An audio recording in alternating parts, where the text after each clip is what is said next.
All right, let me read through the ingredients. The ingredients are sugar. Where's my sugar? Some thickened cream. Let me just let some milk, some vanilla extract, and some eggs. Then you'll also have, so in terms of equipment, you'll need some measuring cups. No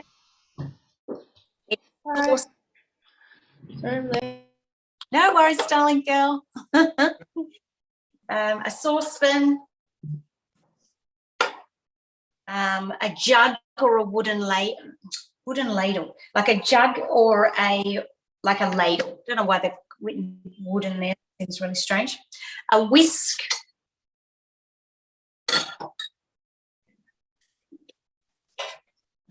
A large baking dish. So I've got a baking dish that we've got here.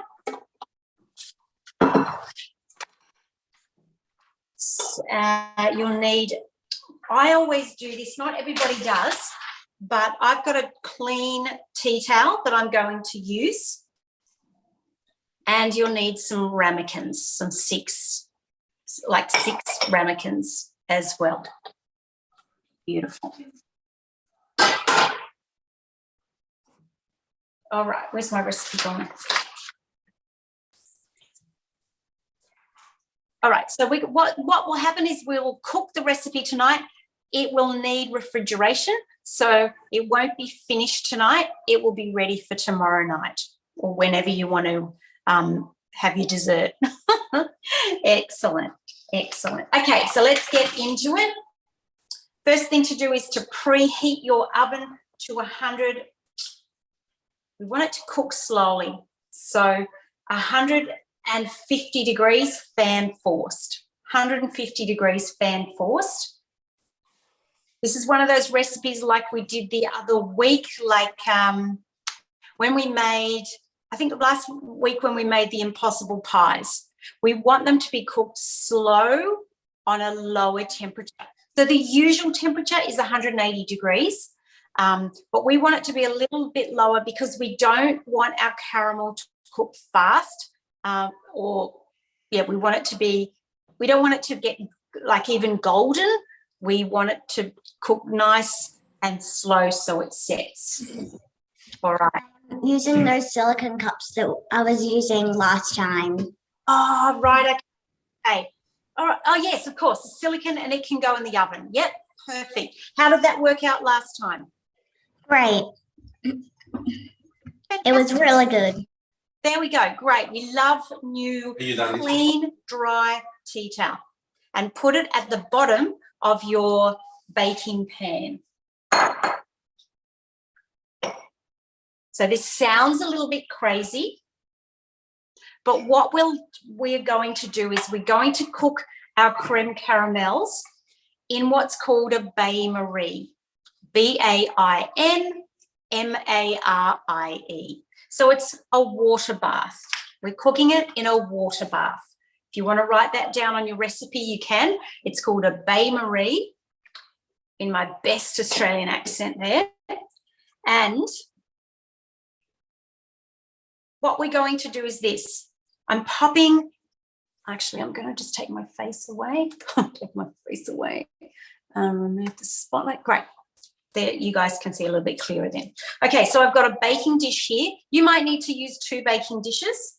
I've got a dry tea towel at the bottom of the baking dish. The reason that I'm going to do that is so that when we move our baking tray around and put it in and out of the oven, your ramekins are going to hold really securely.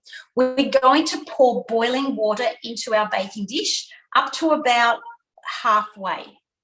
So I can 100% guarantee you that your tea towel is not going to burn up. It sounds really strange. It's going to get really hot, but it's not going to burn on any way.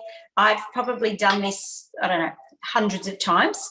So the tea towel keeps your ramekins really secure.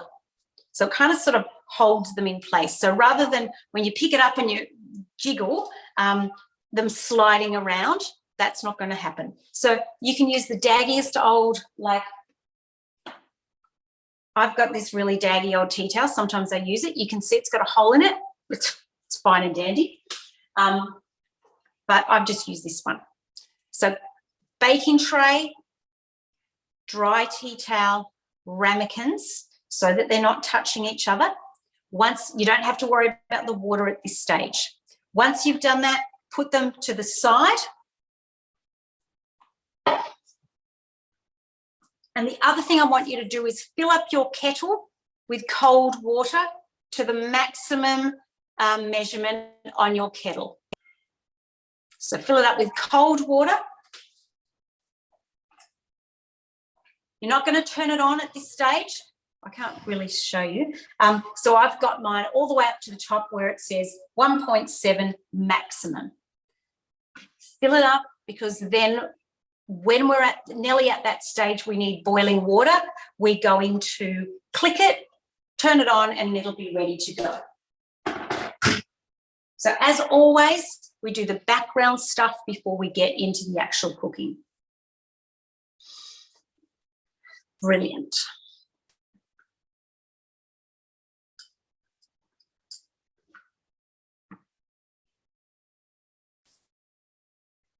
Okay, so once you've done that,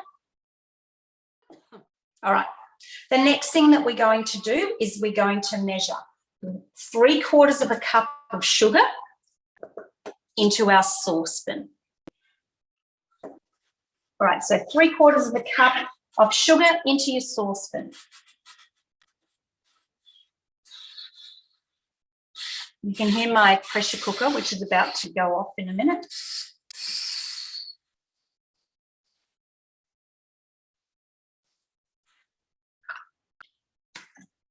Right.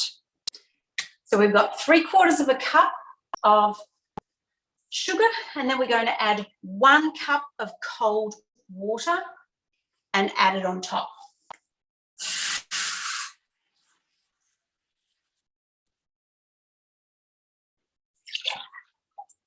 Can I encourage you girls to, when you come to cooking class, bring a pen so you can write notes on your recipe. Okay, so we're going to turn on our sugar water onto medium to low heat. Medium to low heat. And we're going to, we want to dissolve the sugar.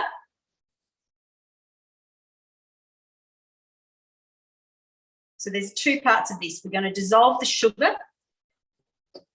Once that's dissolved, then we're going to bring it to a high heat, and then we're going to boil it for about 5 minutes without stirring at that stage. So stirring while it's dissolving, and then we're going to bring it up to a high heat, and that's when we don't stir it.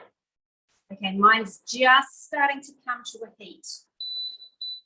Right, so sorry, it's just starting to come to a boil. And I want it to bubble without it. I'm trying to get the steam away so you can see.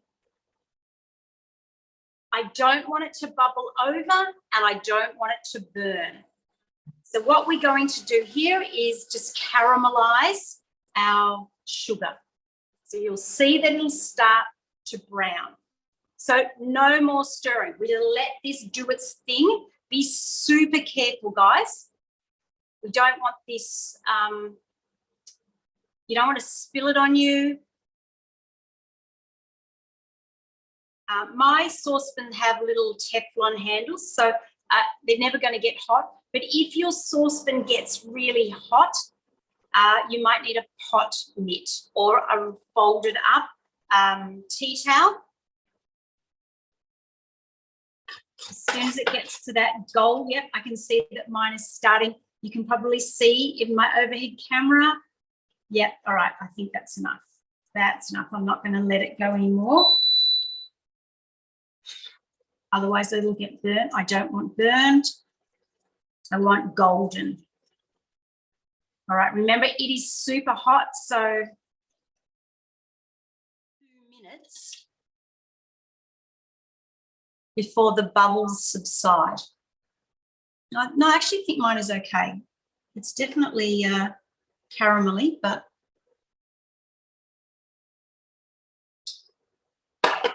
yum.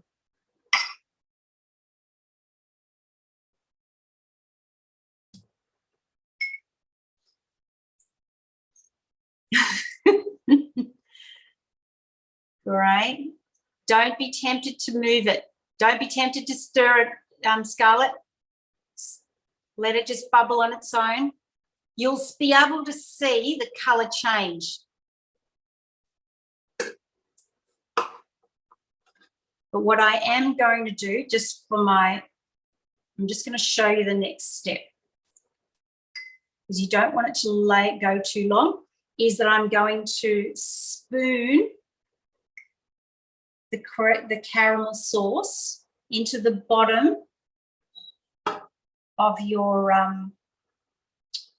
into the bottom of the ramekins.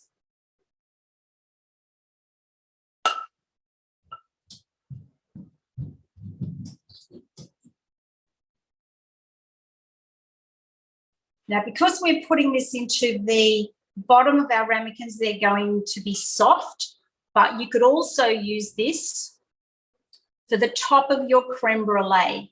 And I'm not sure whether you can actually see that. No, you won't be able to see, but I've got little sugar strands. Oh, yum.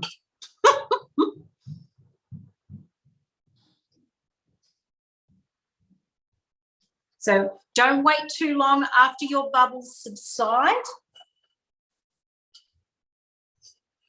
Then you can start pouring your syrup into your ramekins. Oh, wow. Wow.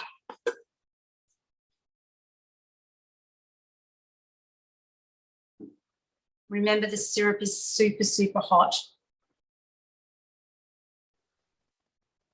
I finished putting them in the ramekins. All right, fantastic. We're all at the same point. Fantastic. All right, so you can put those to the side for the moment. Great. And then the next thing that we're going to do, we're going back to a saucepan. So you'll need a different saucepan. We're now at step 6. Step 6. So let me just grab another saucepan. We're going to add, we go, step 6, cream. 300 mils of thickened cream. 300 mils of thickened cream.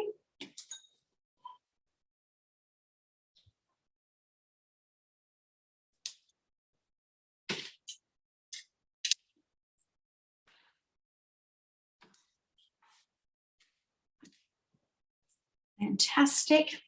300 mils of thickened cream. 1.5 cups of milk. 1.5 cups of milk.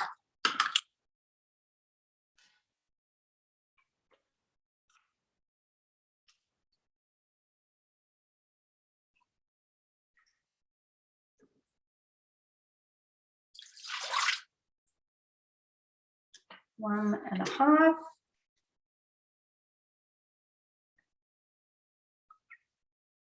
We always measure at the side of the bowl. We never measure over the top of the bowl.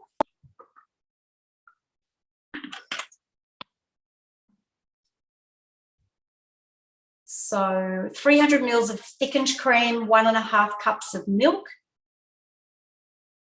1 teaspoon of vanilla, 1 teaspoon of vanilla,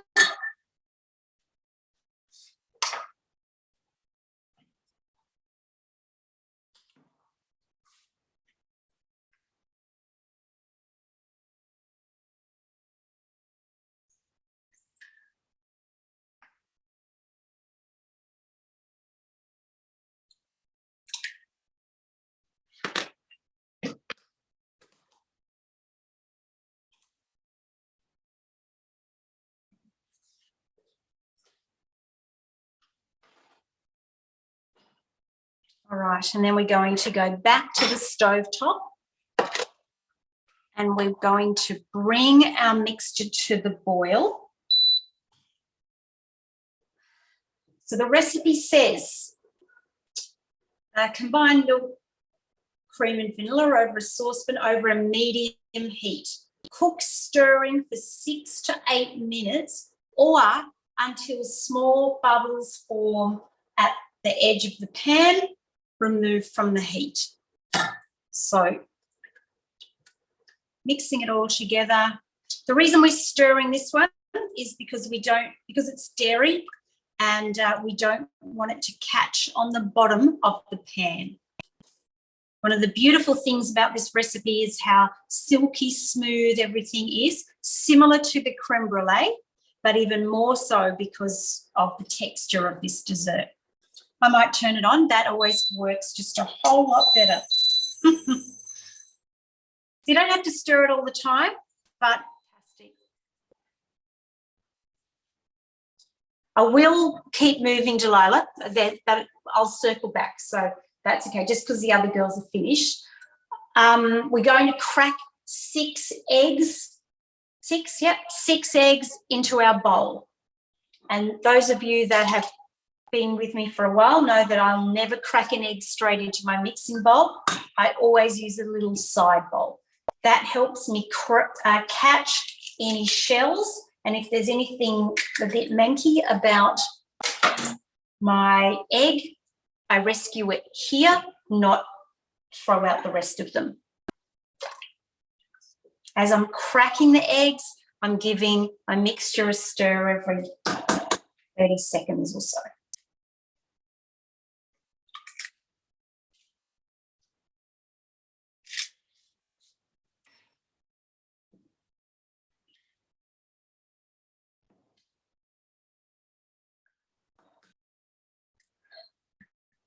Once you've got your 6 eggs in, we're going to put in another 3/4 of a cup of sugar. 3/4 of a cup of sugar.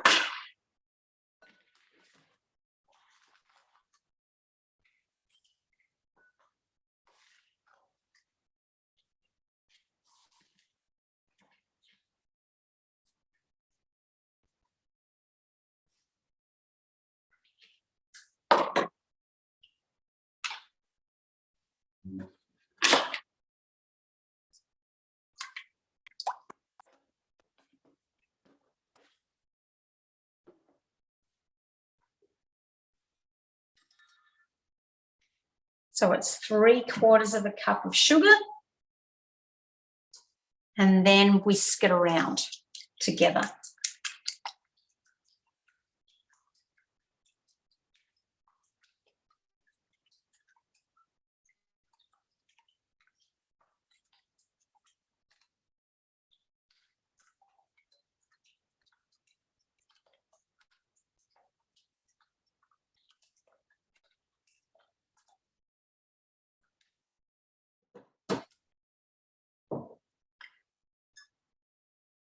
The next thing that we're going to do is we're going to add our cream mixture to our egg mixture, but we're going to do it really, really slowly, and it's called tempering.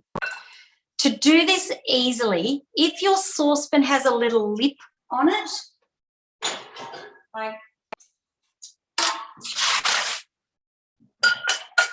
on that saucepan there, I've got a little, like a pouring lip, which makes it super easy to pour. I don't have a pouring lip on this saucepan, so I'm going to pour my cream mixture into a glass jug.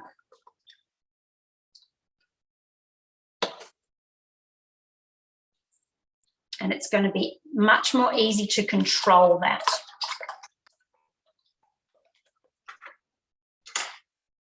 All right, so tempering is when we slowly change the temperature of a mixture. So it might be adding cream to chocolate. It might be, and in this case, If we add our cream mixture now to our eggs will curdle. So we don't want to curdle our eggs. What we're going to do is add like a tablespoon and then mix it up till it's super incorporated. And when you whisk, you're adding air. So that air will be cooling down your mixture. And then once it's incorporated, then we're going to add another tablespoon. Don't try to go fast, which is something that I would do, and then fail. We don't want that. We're doing this super nice and slow. So a couple of tablespoons at a time, but let it be nice and cool. So you can feel the outside of your jug, your bowl. So at the moment, mine is cold. My eggs were cold. And we're doing this nice and slowly.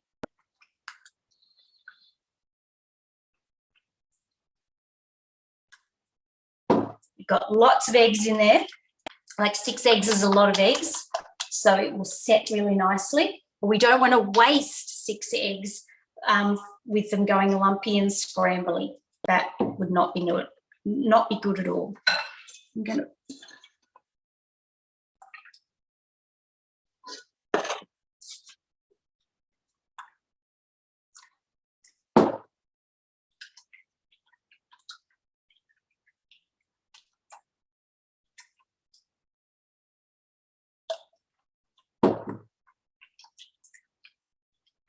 beautiful.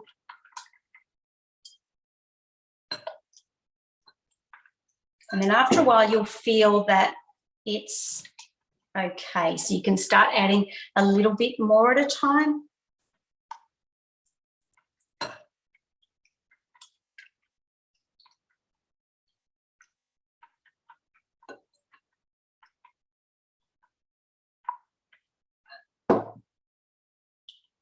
So I can feel that my egg mixture is room temperature. Perfect. Don't throw your jug away because you're about to use it again. So then you feel the outside of your bowl and it should be a little bit warm, but not, we haven't scrambled our egg.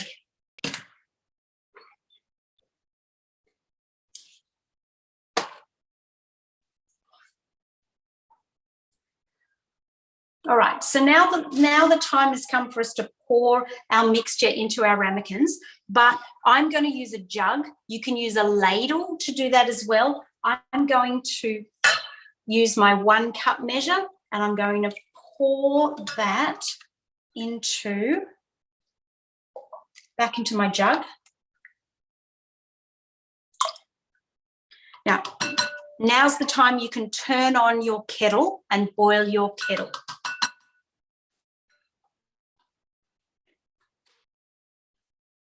Now, the recipe does say it's step 8, strain your mixture into a jug. That's if you were using fresh vanilla or vanilla bean.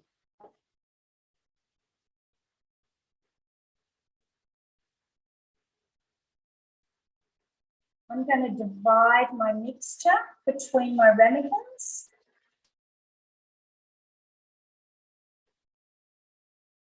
Slowly pouring it in.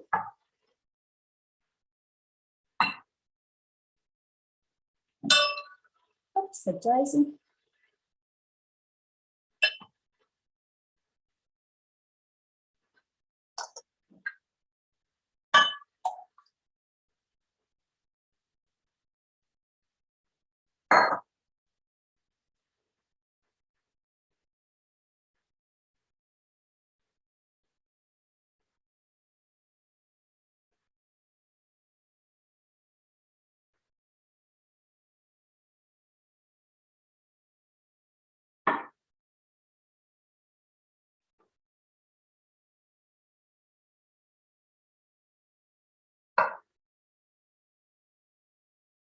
Perfect.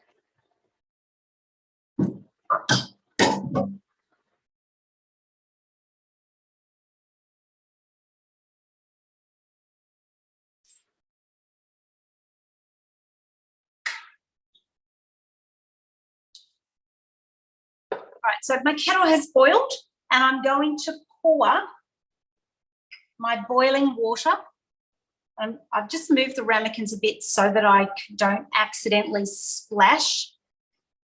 Ideally, we want our water to go up halfway up the sides of our ramekins. So that's why we're putting the full amount in. Beautiful.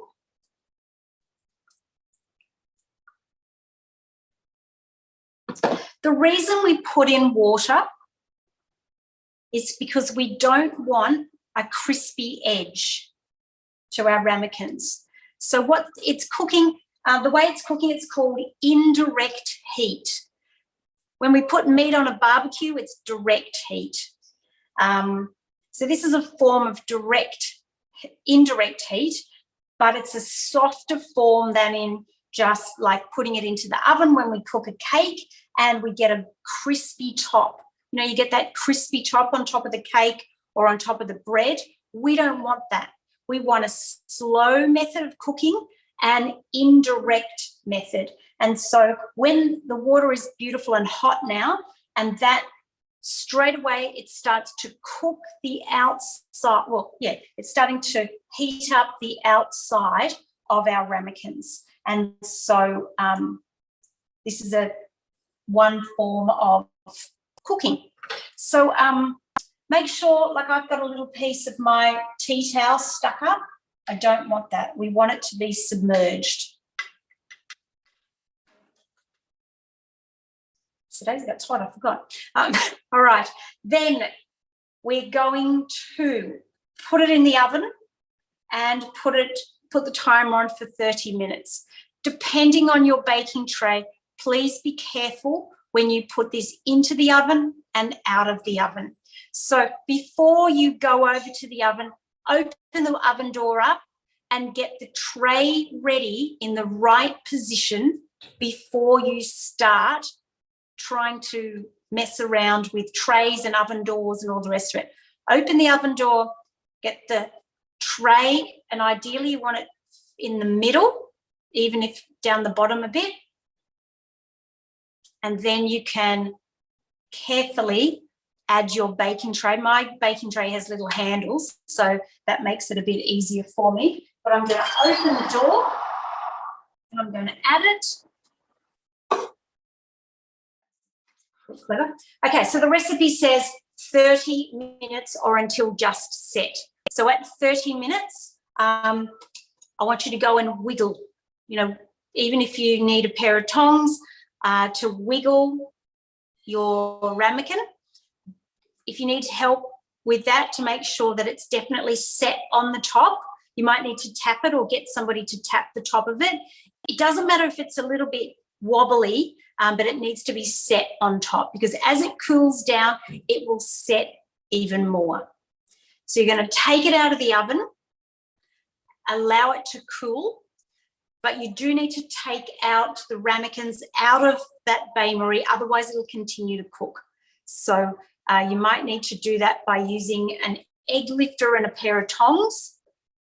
Remove the ramekins from the baking dish, allow them to cool to room temperature, then you can pop them into the oven, then you can pop them into the fridge, and you'll need to refrigerate them overnight. When you put them into the fridge, they'll probably need some cling wrap over the top so that they don't take on the flavours of other things in your fridge. So if you've got a butter chicken in your fridge, you don't want your beautiful creme caramel to taste of butter chicken. So cover each ramekin with some cling wrap. Beautiful. And then the last thing the recipe says is when you're ready to serve, run a thin knife around the edge of each dish and turn onto 1 centimetre, I don't know what it says then. Turn onto a little, like you might want to put into a little bowl because you should have a little bit of sauce. You can see in the picture there's a little bit of sauce. So that make sure you've got it in a little bowl or something that's got a little lip in it, even like a saucer, tea saucer When you turn it up, it should sit beautifully, and your fabulous creme caramel sauce will be amazing. Wonderful.